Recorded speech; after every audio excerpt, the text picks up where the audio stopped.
السلام عليكم ورحمة الله وبركاته. الحمد لله رب العالمين والعاقبة للمتقين والصلاة والسلام على سيد الأنبياء والمرسلين وآله وصحبه ومن تبعهم بإحسان إلى يوم الدين أما بعد. கண்ணியத்திற்குரிய எல்லாம் அல்ல அல்லாஹுவின் நல்லடியார்களே, அன்பார்ந்த சகோதரர்களே, சகோதரிகளே, சூஃபிசம் என்ற பெயரால், தரீகாக்கள் என்ற பெயரால் அல்லாஹுவை நெருங்குவதற்கு, அவரிடத்திலே உயர்ந்த அந்தஸ்தை பெறுவதற்கு எப்படியெல்லாம் நாம் திக்ரு செய்ய வேண்டும் என்று இந்த சூஃபிசவாதிகள், தரீகாவாதிகள் எப்படியெல்லாம் தவறான வழிகளை மக்களுக்கு கற்றுக் கொடுத்து வழிகேட்டின் பக்கம் அழைத்து கொண்டிருக்கிறார்கள், என்னென்ன செயல்களை திக்ர் என்ற பெயரிலே மக்களுக்கு மத்தியிலே புகுத்தி இருக்கிறார்கள் என்பது பற்றிய விஷயத்தை வீடியோ ஆதாரங்களோடு கடந்த பதிவுகளில் உங்களுக்கு நாம் பதிவிட்டிருக்கிறோம். அதன் தொடர்ச்சியாக இந்த தரீகாவாதிகளாலும் சூஃபிசவாதிகளாலும் அல்லாஹுவை மட்டுமே வணக்கம் செய்யப்படுகிற பள்ளிவாசல்களை விட அதிக முக்கியத்துவம் கொடுக்கப்படுகின்ற ஒரு இடம் இருக்கிறது என்றால் அது தர்காக்கள். அவுலியாக்கள் அடக்கம் செய்யப்பட்டிருக்கக்கூடிய இடங்கள் என்பதாக சொல்லிக்கொண்டு அவர்கள் அதிகம் முக்கியத்துவம் கொடுக்கக்கூடிய இடமாக எது இருக்கிறது என்றால் இந்த தர்காக்கள் தான் இருக்கிறது. இந்தியாவை பொறுத்த வரைக்கும் ஆயிரக்கணக்கில் தர்காக்கள் ஆங்காங்கே இருப்பதை நம்மால் காண முடிகிறது. இதில் அஜ்மீரில் இருக்கக்கூடிய ஹாஜா நவாஸ் ஷரீப் என்ற அவுலியாவின் பெயரிலே உண்டாக்கப்பட்டு 100 வருடங்களாக அங்கே அல்லாஹுக்கு பதிலாக அவர் வணங்கப்படக்கூடிய ஒரு இடமாக மாற்றப்பட்டிருக்கக்கூடிய அந்த அஜ்மீரில் என்னென்ன அவலங்கள் நடந்து கொண்டிருக்கின்றன என்பதை பற்றிய வீடியோ ஆதாரங்களோடு இந்த பதிவை உங்களுக்கு மத்தியில் நான் பதிவிட விரும்புகிறேன். பொதுவாக ஒரு விஷயத்தை விளங்கிக் கொள்ள வேண்டும். எங்கே நபியினுடைய சொல் புறக்கணிக்கப்படுகிறதோ அந்த இடத்தில் மார்க்கத்திற்கு முரணான அனைத்து பிதஅத்துகளும், ஷிர்க்குகளும், ஹராம்களும் நிறைந்த கூடாரமாக அந்த இடம் மாறி போய்விடும் என்பதற்கு ஒரு மிகப்பெரிய உதாரணங்கள் தான் இன்றைக்கு இருக்கக்கூடிய தர்காக்கள். நீங்க எந்த தர்காவை நீங்க எடுத்துக்கங்க, அந்த தர்கால பிதஅத் நடக்கும். ஸல்லல்லாஹு அலைஹி வஸல்லம் அவங்களுடைய வழிமுறைக்கு முரணான காரியங்கள் நடக்குவதை ஏராளமாக நடப்பது, அல்லாஹ்வுக்கு இணை வைக்கக்கூடிய காரியங்கள் நடப்பதையும், மார்க்கத்தால் தடுக்கப்பட்டிருக்கக்கூடிய ஹராம்கள் நடப்பதையும், இவை அனைத்தினுடைய ஒட்டுமொத்த கூடாரமாக அந்த தர்காக்கள் மாறி இருப்பதை நம்மால் காண முடியும். என்ன சுன்னத்து முதலில் புறக்கணிக்கப்பட்டிருக்கிறது என்று சொன்னால், ஒருவர் இறந்து விடுகிறார் என்றால் அவரை அடக்கம் செய்துவிட்டு அந்த கபரை, பூமியை விட்டு அந்த இடத்துல கபர் இருக்கிறது என்பதற்கு அடையாளமாக கொஞ்சம் உயர்த்தி மண்ணால என்ன செய்யலாம், ஒரு சின்ன ஒரு அடையாளம் இடலாம். கால் மாட்டுக்கும் தலைமாட்டுக்கும் என்ன செய்யலாம், ஒரு கல்லை வைக்கலாம், அல்லது ஒரு கம்பை நட்டி வைக்கலாம், அல்லது இலை கொலைகளை என்ன செய்யலாம், வைக்கலாம். எப்படி சஹாபாக்களுடைய கபர்கள் எல்லாம் அவங்களுடைய 2 பக்கமும் என்ன செய்யப்பட்டிருக்கிறதுனா கற்கள் வைக்கப்பட்டிருக்கிறது, இங்கே கபர் இருக்கிறது என்பதனுடைய அடையாளமாக நபி ஸல்லல்லாஹு அலைஹி வஸல்லம் அவர்கள் அப்படித்தான் செய்ய சொன்னார்கள். எதை தடுத்தார்கள் என்று சொன்னால், ஜாபிர் ரலியல்லாஹு தஆலா அன்ஹு அவர்கள் அறிவிக்கக்கூடிய செய்தி புகாரியிலே பதிவு செய்யப்பட்டிருக்கிறது. நஹா ரசூலுல்லாஹி ஸல்லல்லாஹு அலைஹி வஸல்லம் அய்யுஜஸ்ஸல் கபர, கபரை சுண்ணாமை கொண்டு கட்டுவதை நபிகள் நாயகம் ஸல்லல்லாஹு அலைஹி வஸல்லம் அவர்கள் தடுத்திருக்கிறார்கள். அந்த கபருல போய் உட்காருவதை நபி ஸல்லல்லாஹு அலைஹி வஸல்லம் அவங்க என்ன செஞ்சாங்க, தடுத்தாங்க. கபரு மேல உட்கார்றத தடுத்தாங்க. வையுபனா அலை, அந்த கபரு மட்டும் இல்லாம அந்த கபரை சுத்தி கட்டடத்தை கட்டி அதை ஒரு வழிபாட்டுத்தலம் மாதிரி ஆக்குவதையும் நபிகள் நாயகம் ஸல்லல்லாஹு அலைஹி வஸல்லம் அவர்கள் தடுத்திருக்கிறார்கள். மிக தெளிவாக வருகிறது. இந்த தர்காவில் தரிகாவாதிகளில் இருக்கக்கூடிய ஆலிம்கள், சூஃபிசத்தில் இருக்கக்கூடிய ஆலிம்கள், இந்த தர்காக்களை தூக்கி பிடித்துக் கொண்டு நிற்கக்கூடிய ஆலிம்கள் இந்த ஹதீஸிற்கு நீங்கள் என்ன பதில் சொல்வீர்கள்? கட்டக்கூடாதுன்னு, கபரை கட்டக்கூடாதுன்னு சொன்னாங்கல்ல, கட்டப்பட்டு இருக்கிறது அல்லவா? அதை சுற்றி ஒரு பள்ளிவாசல் போன்று ஆக்கப்பட்டிருக்கிறது அல்லவா? அப்ப இது நபி ஸல்லல்லாஹு அலைஹி வஸல்லம் அவர்களால் தடுக்கப்பட்ட ஒரு காரியம். இந்த காரியம் நீங்க அவுலியாக்கள்ங்கிற பேர்ல கட்டி வைச்சிருக்கக்கூடிய தர்காக்களில் புறக்கணிக்கப்பட்டிருக்கிறது. அந்த புறக்கணிக்கப்பட்டதுனால என்னெல்லாம் நடக்குது பார்க்க போறோம். நபி ஸல்லல்லாஹு அலைஹி வஸல்லம் அவர்கள் அலி ரலியல்லாஹு தஆலா அவர்கள் சொல்லக்கூடிய செய்தி முஸ்லிமில் இடம்பெற்று இருக்கிறது. அந்த செய்தியை அபில் ஹய்யாஜ் அல் அஸதி ரஹ்மஹுல்லாஹ் என்ற தாபி அலி ரலியல்லாஹு தஆலா அவர்களோடு இருந்தவர்கள், அவங்க சொல்றாங்க, காலலி அலி இப்னு அபி தாலிப் ரலியல்லாஹு அன்ஹு, எனக்கு அலி ரலியல்லாஹு தஆலா அவங்க சொன்னாங்க, அலா உபஅஸக அலா மா பஅஸனி அலைஹி ரசூலுல்லாஹி ஸல்லல்லாஹு அலைஹி வஸல்லம், என்னை எந்த வேலைகளுக்காக நபி ஸல்லல்லாஹு அலைஹி வஸல்லம் அவர்கள் அனுப்பினார்களோ அந்த வேலைகளுக்காக உன்னை நான் அனுப்பட்டுமா? என்னை எந்த வேலைக்கு அனுப்பினாங்கன்னா, அல்லா ததுஉ திம்சாலன் இல்லா தமஸ்தவு, எந்த ஒரு உருவ வழிபாடுகள் இருந்தால் அதை உடைக்காமல், அதை அழிக்காமல் விட்டுவிடாதே. இந்த விஷயத்துக்கான அனுப்புனாங்க. என்ன? வலா கபரன் முஷ்ரிஃபன் இல்லா சவ்வைத்து, உயர்த்தி இப்படி கூடாரமா கபரு இருக்குதா இல்லையா, மண்ணால கூட அப்படி ஒரு கபரு இருந்துச்சுன்னா அதை நீங்க என்ன செஞ்சிடணும், சமப்படுத்தி விட்டுறணும். அது உயரமா என்ன செய்யக்கூடாது, இருக்கக்கூடாது. இந்த வேலைக்கு வேண்டி நபி ஸல்லல்லாஹு அலைஹி வஸல்லம் அவர்கள் என்னை அனுப்பினார்கள், இதே வேலைக்கு உன்னை நான் அனுப்புறேன் என்று அலி ரலியல்லாஹு தஆலா அன்ஹு அவர்கள் என்ன செஞ்சாங்க, சொல்லி காமித்தார்கள்.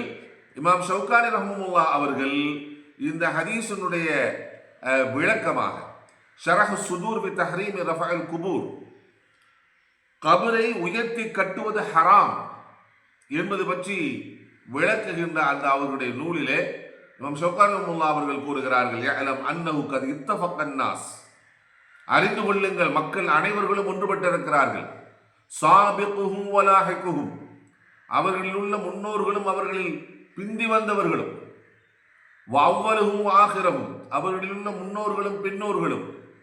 நான் முன்னோர்கள் என்று சொல்வது எதிலிருந்து என்றால், மின் லதுன்ன ஸஹாபத ரலியல்லாஹு அன்ஹும், நபிகள் நாயகம் ஸல்லல்லாஹு அலைஹி வஸல்லம் அவர்களுடைய தோழர்கள், அவர்களது காலத்தில் இருந்து இலாஹாதல் வக்த், நாமல் வாழுகிற இந்த காலம் வரைக்கும் இருக்கக்கூடிய அத்தனை மக்களும் ஒன்றுபட்டிருக்கிறார்கள். எந்த மாற்று கருத்து இல்லை, ஒன்றுபட்டிருக்கிறார்கள். எதன் மீது? அன்னர் ரஃபஅல் குபூர வல் பினாஅ அலைஹா, ஒரு கபரை உயர்த்துவதும், அது மண்ணால் கூட உயர்த்துறதா இருக்கலாம், வல் பினாஅ அலைஹா, அதன் மீது கட்டடம் கட்டுவது, பித்அத்துன், அது பித்அத்தாகும். எப்பேற்பட்ட பித்அத் என்றால், மினல் பித்இல்லதி ஸபத நஹியு அன்ஹா, நபிகள் நாயகம் ஸல்லல்லாஹு அலைஹி வஸல்லம் அவர்களிடமிருந்து நேரடியாக தடுக்கப்பட்டது என்பது உறுதி செய்யப்பட்டிருக்கக்கூடிய, நபி ஸல்லல்லாஹு அலைஹி இப்படிதான் சொல்லியிருக்காங்களா? ஆமா, அப்படித்தான் சொன்னாங்கல்ல, டைரக்டா சொன்னாங்கல்ல, ஒசத்தக்கூடாதுன்னாங்க, கட்டக்கூடாதுன்னாங்கல்ல, நேரடியா வந்திருக்கக்கூடிய அந்த நஹி அப்பேற்பட்ட பித்அத்தாகும். வஷ்தத்த வஈது ரசூலுல்லாஹி ஸல்லல்லாஹு அலைஹி வஸல்லம் லிஃபாயிலிஹா, அவ்வாறு செய்யக்கூடியவர்களை கடுமையாக நபிகள் நாயகம் ஸல்லல்லாஹு அலைஹி வஸல்லம் அவர்கள் எச்சரித்திருக்கிறார்களே. அப்பேற்பட்ட மிகப்பெரிய தடுக்கப்பட்ட, உறுதி செய்யப்பட்ட பித்அத்தாகும். இதன் மீது சஹாபாக்கள் முதற்கொண்டு இன்றைய கால வரைக்கும் இருக்கக்கூடிய அத்துணை அறிஞர்களும் ஒன்றுபட்ட கருத்தில் இருக்கிறார்கள் என்பதாக மிக தெளிவாக விளக்கம் சொல்லியிருக்கிறார்கள். ஸல்லல்லாஹு அலைஹி வஸல்லம் அவர்கள் எத்தனை ஹதீஸ்கள் வந்திருக்கிறது, லஅனல்லாஹுல் யஹூத வன் நஸாரா அல்லதி இத்தஹது குபூர் அன்பியாஇஹிம் மசாஜிதா.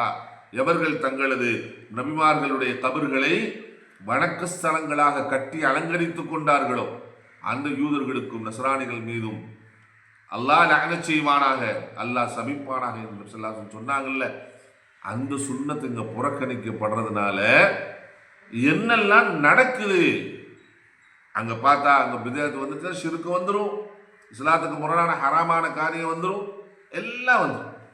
இப்போ முதல்ல நீங்க பாருங்க, அவங்க சொன்ன இந்த அஜ்மீர்ல அந்த அஜ்மீருடைய கபரை எப்படி வச்சிருக்காங்க.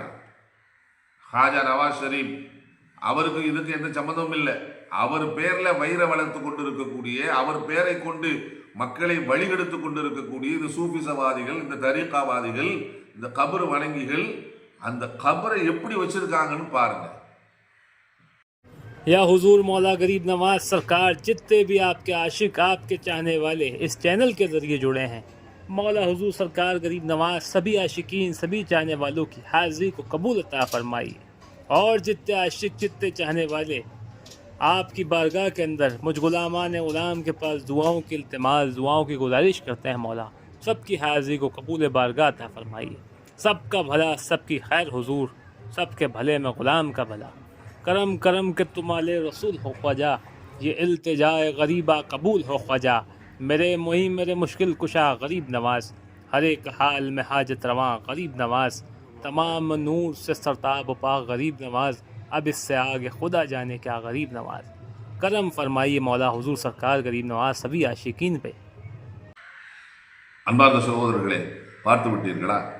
கபரை கட்டி அதை பார்த்தீங்கன்னா பெரிய ஒரு மஸ்ஜிது மாதிரி, பிரம்மாண்டமான மஸ்ஜிது மாதிரி கட்டி அந்த கபருக்கு பார்த்தீங்கன்னா அந்த கபருக்குள்ள இருக்கக்கூடிய இடத்தை எல்லாம் வெள்ளி தகடுகளால் அலங்கரித்து, அதுக்கு மேலே போர்வையை போர்த்தி, அதுக்கு மேலே ரோசாப்பூ பல மலர்களை வளையங்களை வைத்து, இப்படியெல்லாம் ஒரு கபரை எந்த சஹாபியினுடைய கபரை பார்க்க முடியும்? நபியுடைய சொல் புறக்கணிக்கப்படுறதுனால தானே இந்த ஹராம் அங்கே சேர்க்கிறது, அங்கே பிதஅத் நடக்கிறது, ஹராம். ஒரு ஒரு கபர் மேலே இப்படி நீங்கள் ரோசா பூவை போடுவதை நீங்கள் எந்த ஆலிம் நீங்கள் ஹலால் என்று சொல்வதற்கு ஏதாகிலும் ஒரு பலகீனமான ஆதாரமாவது உங்களிடம் இருக்கிறதா? நபியுடைய கபரிலே அப்படி போடப்படுகிறதா? சஹாபாக்களுடைய எந்த கபர் மீது இப்படி எல்லாம் செய்யப்படுகிறது?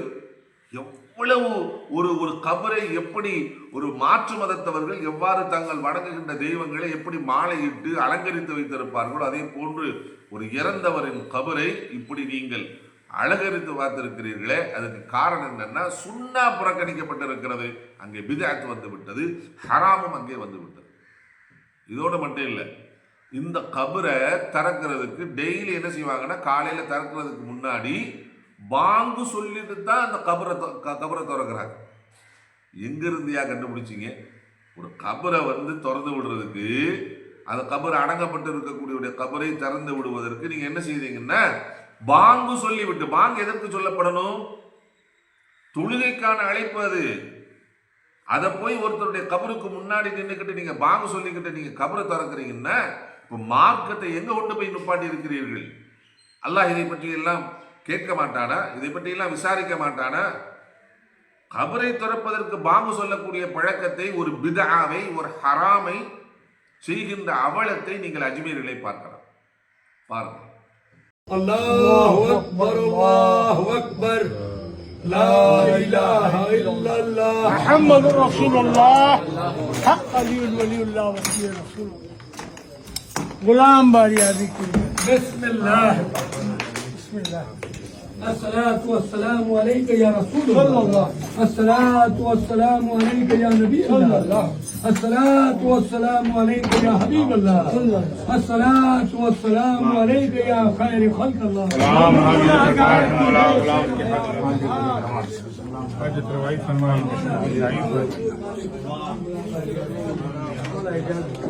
बिगड़ी बनाने वाले सरकार, बेइंतहा के करम नवाज जला भाई।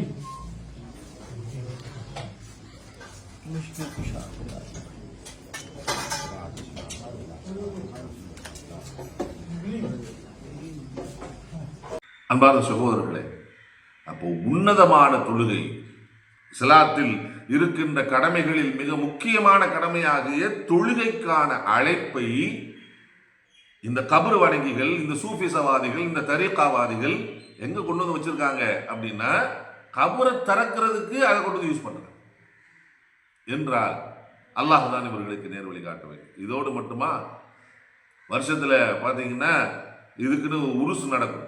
ஒரு 7 நாள் 8 நாள் உருசு நடக்கும். அந்த உருசுல நடக்கிற ஹராம்களும் அநியாயங்களும் அக்கிரமங்களும், நாங்க அவுலியாக்களை இது பண்றோங்கிற பேர்ல நீங்க என்னெல்லாம் செய்றீங்க, அதுல ஒரு நாள் சாத்ரா கொண்டு வர்றது, அந்த கபர் மேல போத்துறதுக்கு துணியை என்ன செய்வாங்கன்னா ஒவ்வொருத்தவங்களும் விதவிதமா கொண்டு வருவாங்க.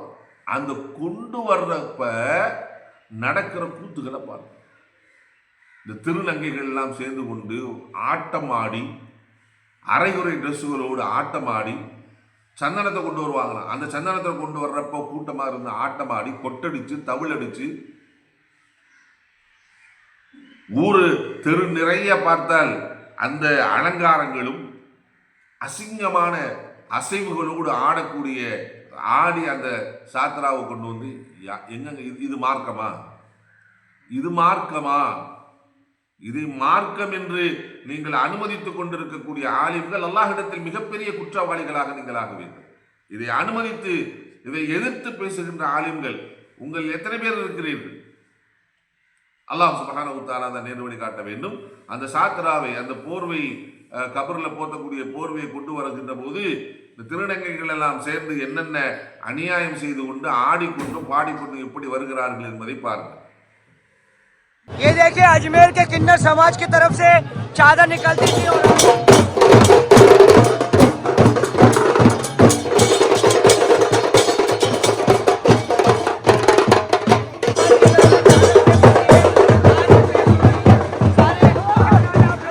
ये चादर कहाँ की आप लोगों की? आप देख सकते हो चांदी का कलश लेकर गरीब नवाज के बारगाह पे जा रहे हैं हमारे खाना लोग माशाल्लाह। ये कलश कितने किलो का होगा? ये 1.25 किलो का। माशाल्लाह। आज क्या क्या पेश करने वाले हो दरबार में आप? देखिए, आज भी लोग दुआ लेते हैं माशाल्लाह। ये किन्नर समाज के लोग दुआ करते हैं,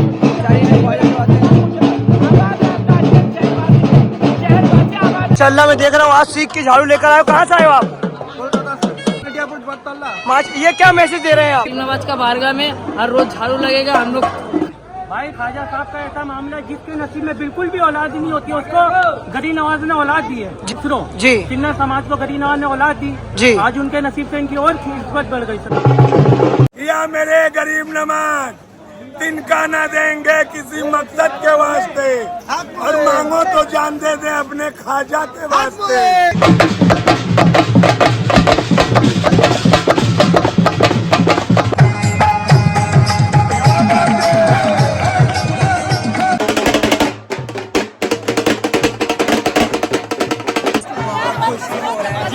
गाइस फाइनली आज अजमेर शरीफ दरगाह पे देख सकते हो किन्नर समाज की तरफ से मौला अली के नाम की कड़ी हुई चादर शरीफ को लेकर के आ चुके हैं। सुभान अल्लाह।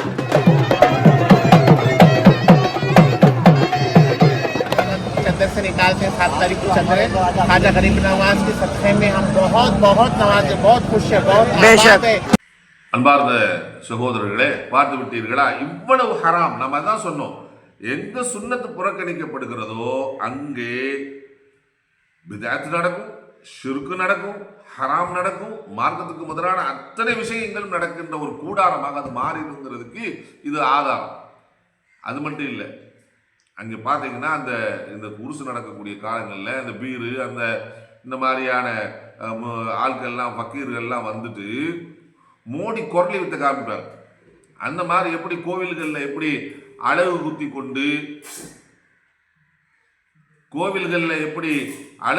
கொண்டு அந்த கடவுளுக்காக கையிலையும் அந்த நாக்கிலையும் என்ன செய்வாங்க, அழகு குத்தி கொண்டு வருவார்களோ, அந்த மாதிரி அஜ்மீர் காஜாவுக்கு நேர்ந்து அழகு குத்தி கொண்டு வருகிற இந்த அவலத்தையும், அதே மாதிரி பார்த்தீங்கன்னா அவங்க மக்களுக்கு மத்தியில் நாங்கள் அந்த காஜா நவாஸ் ஷெரீஃபுக்கு நெருக்கமானவங்க, நாங்கள் என்னெல்லாம் காட்டுறோன்னு கண்ணில் அந்த கத்தியை குத்தி இப்படி காமிக்கிறதும், இந்த அலங்கோலங்களும் அங்கே நடைபெறுவதை நாம் என்ன செய்யலாம், பார்க்கலாம், நீங்களும் பாருங்கள். अजमेर की गलियों में हमने वलियों को टहलते देखा है, अजमेर की गलियों में हमने वलियों को टहलते देखा है, और मौला अली को ख्वाजा के हुजरे से निकलते देखा है। ईमान की कश्ती है, रहमत का सफीना है, अजमेर तेरा ख्वाजा, अजमेर तेरा ख्वाजा, मस्तों का मदीना है, अजमेर तेरा ख्वाजा। அன்பார்ந்த சகோதர சகோதரிகளே, இதெல்லாம் தாண்டி அஜ்மீரில் நீங்கள் பார்த்தீங்கன்னா, இந்த அஜ்மீரில் மட்டும் இல்லை, எங்கெல்லாம் முக்கியமாக ரொம்ப பிரபல்யமாக அதிகமான கூட்டங்கள் சேருகிற, அதிகமான வருமானம் வரக்கூடிய இடங்களாக இருக்கிறதோ அந்த இடங்களில், கபூர்களில் எல்லாம், அந்த தர்காக்கள்ல எல்லாம் ஒரு முக்கியமான இடத்த வச்சுருப்பாங்க. இங்கே அஜ்மீரில் இருக்கிறது என்ன அப்படின்னா, சொர்க்கவாஸ், ஜன்னத் கா தர்வாஸ், ஜன்னத் கா தர்வாசா. கபூர்ல போய் ஜன்னத்துக்கு, சொர்க்கத்துடைய வாசலை நீங்க வச்சிருந்தா நீங்க எவ்வளவு பெரிய அறிவாளியா நீங்க இருப்பீங்க. दोस्तों आज अजमेर शरीफ दरगाह के अंदर जो जन्नती दरवाज़ा ओपन हो चुका है, और आप यहाँ पे देखिए किस प्रकार से सभी मेहमान यहाँ से जन्नती दरवाजे से होकर के अंदर जा रहे हैं। सभी जन्नती दरवाजे से होकर के दुआ मांगते हुए अंदर जा रहे हैं, और जन्नती दरवाजे के पास में आपको मन्नत और मुरादों के यहाँ पे धागे बंधे हुए नजर आएंगे। दोस्तों என்னன்னா அந்த வாசல் வழியா, அது வருஷத்துக்கு ஒரு தடவை திறப்பாங்களாம் அந்த உருசு காலத்துல, அந்த வாசல் வழியா உள்ள நுழைஞ்சா அவர் சொர்க்கவாசியா மாறிடுவார். எங்க இருந்து யார் உங்களுக்கு இந்த உரிமையை கொடுத்தது? மார்க்கத்தை நீங்கள் கேவலப்படுத்துகிறீர்கள். மார்க்கத்தை நீங்கள் என்ன நினைத்தீர்கள்? சொர்க்கத்துக்கு அனுமதிக்கக்கூடிய இன்னைக்கு அருகால ஒரு வாசலை கட்டி வச்சுட்டு அது ஜன்னத்து தர்வாசா என்று, இதே போன்றுதான் திருப்பதியில் இருக்கு, இதே போன்றுதான் பல இடங்கள்ல என்ன செய்கிறது என்று சொன்னால், இதே போன்ற நிலைமைகள் கோயில்கள்ல இருக்கிறது. சொர்க்க வாசல் திறக்கப்படும் என்பதாக அதை அப்படியே காப்பி அடிச்சு கொண்டு வந்து இங்க வச்சுட்டீங்க. இந்துக்களிடத்திலே, மாற்று மதத்தவரிடத்திலே எது போன்ற நடவடிக்கைகள் இருக்கிறதோ அந்த நடவடிக்கைகளும் அரங்கேறக்கூடிய ஒரு இடமாக தர்காக்கள் ஆகி போயிருக்கிறதா இல்லையா? சொர்க்க வாசல் திறக்கப்படுமா? அது என்னன்னா, அந்த வாசல் வழியா தான் வர்றப்ப நபியை நேரடியா அந்த ஹாஜா நவாஸ் ஷரீஃப் சந்திச்சார். ஹாஜா நவாஸ் ஷரீஃப் வாழ்ந்த காலகட்டம் எங்க? நபி ஸல்லல்லாஹு அலைஹி வஸல்லம் அவர்கள் மரணித்த காலகட்டம் எங்கே? 1000 ஆண்டு பின்னாடி வந்துட்டு இவர் நபி ஸல்லல்லாஹு அலைஹி வஸல்லம் அவங்களை நேரடியாக அஜ்மீர்ல இவரை நபி ஸல்லல்லாஹு செஞ்சாங்களா? என்ன பொய்யும் புரட்டும் மார்க்கத்தை இப்படி கேவலப்படுத்தி வைத்திருக்கக்கூடிய உங்களுக்கு அல்லாஹ் தான் நேர்வழி காட்ட. ஹாஜா மதினால இருந்து நபி ஸல்லல்லாஹு கபர்ல இருந்து எந்திச்சு இவர் செஞ்சாங்களாம், இங்க அஜ்மீருக்கு செஞ்சாங்களாம். அந்த இடத்தை நாங்க என்ன செஞ்சிருக்கோம்? சொர்க்கத்துடைய வாசல் என்பதாக வைத்திருக்கிறோம் என்று கூறுகிறீர்களே, கொஞ்சம் கூட அல்லாஹ்வுடைய பயம் இல்லையா? கொஞ்சம் கூட மறுமையுடைய சிந்தனை இல்லையா? அல்லாஹ் இதையெல்லாம் தடுத்திருக்கிறானே, நாளைக்கு மறுமையில் இதையெல்லாம் பற்றி அல்லாஹ் கேள்வி கேட்டால் நாம் என்ன பதில் சொல்லவிருக்கிறோம்? இதற்கெல்லாம் என்ன ஆதாரம் இருக்கிறது? குர்ஆனிலே ஆதாரம் இருக்கிறதா? ஹதீஸில் ஆதாரம் இருக்கிறதா? எதை வைத்து நீங்கள் இப்படி செயல்படுகிறீர்கள்? எதை வைத்து இந்த நம்பிக்கையை மக்களுக்கு ஊட்டுகிறீர்கள்? அதுக்குள்ள நுழைகிறதுக்கு பார்த்து அடிதடி சண்டை. அதுக்குள்ள ஏன்னா நீங்க அப்படி வாக்கு கொடுத்து வச்சிருக்கீங்களே, உள்ள நுழைஞ்சிட்டா சொர்க்கத்துக்கு போயிடுவாங்க. அப்ப தொழுக வேண்டாம், நோன்பு வைக்க வேண்டாம், ஜக்காத்து கொடுக்க வேண்டாம், நல்ல அமல் செய்ய வேண்டாம், சுன்னத்தை பின்பற்ற வேண்டாம், அல்லாஹ்வுக்கு கட்டுப்பட்டு நடக்க வேண்டாம். தர்காரை நீங்க சொர்க்க வாசல்னு போட்டு வச்சிருக்கிறதுக்குள்ள ஒருத்தர் உள்ள நுழைஞ்சிட்டாருன்னா அவர் சொர்க்கவாசியா மாறி போயிடுவார் அப்படிங்கிற இந்த எண்ணத்தை, இந்த நம்பிக்கையை நீங்கள் ஊட்டி வைத்து மக்களை நீங்கள் வழிகெடுக்கிறீர்கள் என்று சொன்னால் எவ்வளவு பெரிய பாவத்தை நீங்கள் செய்து கொண்டிருக்கிறீர்கள் மார்க்கத்தின் பெயரால்.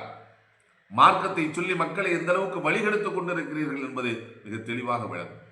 அன்பார்ந்த சகோதர சகோதரிகளே, எங்கே நபியினுடைய சுன்னா புறக்கணிக்கப்படுகிறதோ, ஏவுதல் புறக்கணிக்கப்படுகிறதோ, அங்கே பித்அத் நடக்கும், அங்கே ஷிர்க் நடக்கும், அங்கே மார்க்கத்திற்கு முரணான அத்தனை காரியங்களும் நடக்கும், ஹராம்கள் நடக்கும், மார்க்கம் தடுத்திருக்கக்கூடிய அத்தனை காரியங்கள் நடக்கின்ற ஒரு கூடாரமாக மாறி போய்விடும். அப்படியாப்பட்ட கூடாரங்களாகத்தான் இன்று நமது நாடுகளில் இருக்கக்கூடிய, நமது நாடுகளில் மட்டுமல்ல ஸ்ரீலங்கா போன்று இருக்கக்கூடிய நாடுகளில் இருக்கக்கூடிய அத்தனை தர்காக்களும் பிதஅத்தும் ஷிர்க்கும் ஹராமும் மார்க்கத்திற்கு முரணான காரியங்களும் நிறைந்திருக்கும் கூடாரங்களாக வழிவதை நிறைந்திருக்கக்கூடிய கூடாரங்களாக இருப்பதை கண்கூடாக நாம் பார்க்க முடியும்.